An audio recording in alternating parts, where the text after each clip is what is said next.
Hello everyone, my name is Tatum Phillips, and for my topic of the informative speech is COVID. For my introduction, I want to start off by stating some facts.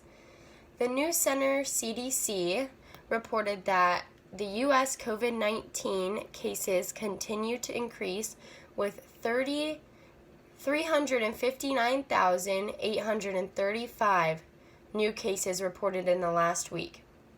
So this is today, right now happening.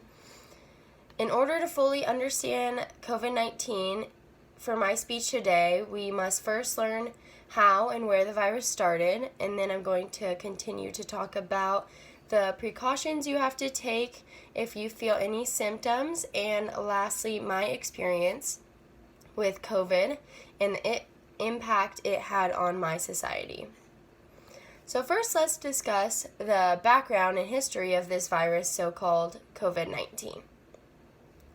Many people believe different things when it comes to how and where this infectious virus came from. According to the CDC, researchers found that coronavirus disease 2019 is caused by a new virus first identified in Wuhan, China in December 19. With this information, we can conclude that the virus started in China. And to know more about the name, COVID is broken up into pieces. CO meaning corona, VI meaning virus, and D meaning disease. This virus spread across many countries and has affected a large amount of people, becoming a pandemic that we cannot seem to get rid of. Researchers have not fully concluded how the virus started, but they know that these viruses often originate in bats, according to Zach, but may travel through another species on its way to infecting humans. So they know it is from animals to humans, but are 98% sure it is from bats. Moving on to my second part of my speech about symptoms and precautions, Joseph R. Larson and Margaret R. Martin announced that COVID symptoms are like any other cold. They include a fever, sore throat, runny nose, nausea, and diarrhea. This results in many people not quarantine if they acquire these symptoms because they think it's just a natural cold, which is not the case. Frontiers in Public Health state that infected individuals are highly contagious and can transmit the disease even if they're asymptomatic, which means show no symptoms.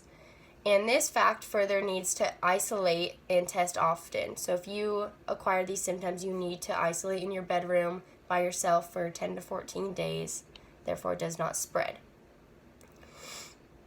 For my third part of my speech, I want to talk about my experience with COVID and the impact it has had on my society.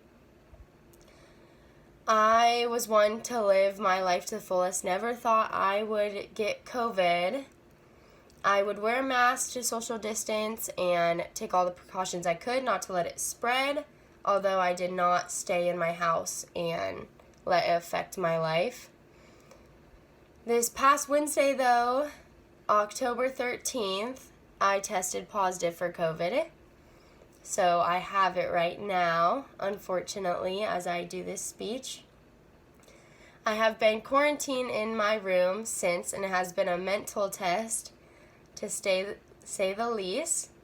My symptoms included a fever, a sore throat, tiredness, a mild headache, and today I showed symptoms of a congestion and a runny nose.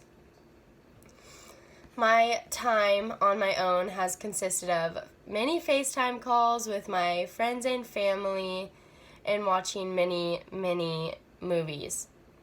I have to put on a mask and gloves, new gloves, every time I leave my bedroom to grab food my parents put outside my door or to use the bathroom and such. Testing positive for COVID myself has affected my society negatively, unfortunately.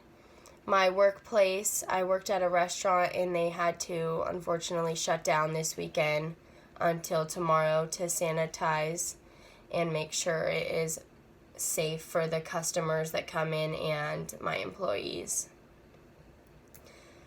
So I should be out of quarantine in the next 5 days, and I will be retested and hopefully out back into the world. So for a recap of my speech today, we discussed the background of COVID-19 and how it came about, the symptoms of COVID-19, and lastly, my experience of when I tested positive for COVID. For my last statement, I just want to say thank you all for listening to my speech, and I'm excited to listen to all of yours.